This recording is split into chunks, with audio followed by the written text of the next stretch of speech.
ताज़ा तरीन अपलोड्स की नोटिफिकेशन हासिल करने के लिए हमारे चैनल को सब्सक्राइब करें और साथ में दिए गए घंटी के निशान को दबाना ना भूलें।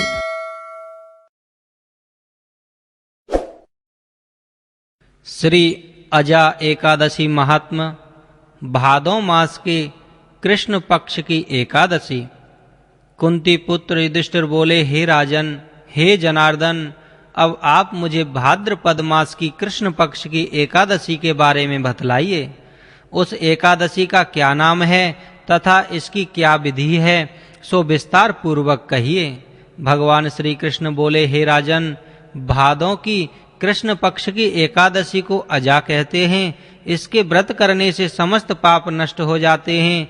जो मनुष्य इस दिन भगवान की भक्ति पूर्वक पूजा करते हैं तथा व्रत करते हैं, उनके समस्त पाप नष्ट हो जाते हैं। इस लोक और परलोक में सहाय करने वाली इस एकादशी व्रत के समान विश्व में दूसरी एकादशी नहीं है। इस एकादशी की कथा इस प्रकार है। प्राचीन काल में एक चक्रवर्ती राजा राज्य करता था। उसका नाम हरिश्चंद्र था। वह अत्यंत वीर प्रतापी तथा सत्यवादी था।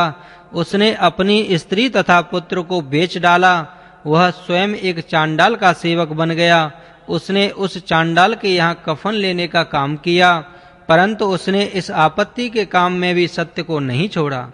जब इस प्रकार रहते हुए उसको बहुत वर्ष बीत गए तो उसने अपने इस नीच कर्म पर बड़ा दुख हुआ और वह इससे मुक्त होने का उपाय खोजने लगा। वह उस जगह सदैव इसी चिंता में रहने लगा कि मैं क्या करूं। एक समय जबकि वह चिंता कर रहा था तो गौतम ऋषि आए। राजा ने इन्हें देखकर प्रणाम किया और अपनी दुख की कथा सुनाने लगे। महर्षि राजा के दुख से पूर्ण वाक्यों को सुनकर अत्यंत दुखी हुए और राजा से बोले, हे राजन, भादों के कृष्ण पक्ष में एक एकादशी होती है। एकादशी का नाम अजा है। तुम उसी अजा नामक एकादशी का विधि पूर्वक व्रत करो तथा रात्रि को जागरण करो। इससे तुम्हारे समस्त पाप नष्ट हो जाएंगे। गौतम ऋषि का राजा से इस प्रकार कहकर अंतर्ध्यान हो गए। अजा नाम की एकादशी आने पर राजा ने मुनि के कहे अनुसार विधि पूर्वक व्रत किया तथा रात्रि का जागरण किया। उसी व्रत के प्रभाव से राजा के समस्त पाप नष्ट हो गए। उस समय स्वर्ग में नगाड़े बजने लगे तथा पुष्पों की वर्षा होने लगी।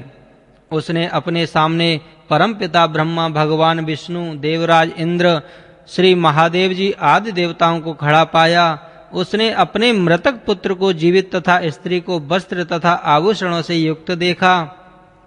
व्रत के प्रभाव से उसको पुनः राज्य मिला। अंत समय अपने परिवार सहित स्वर्गलोक को गया।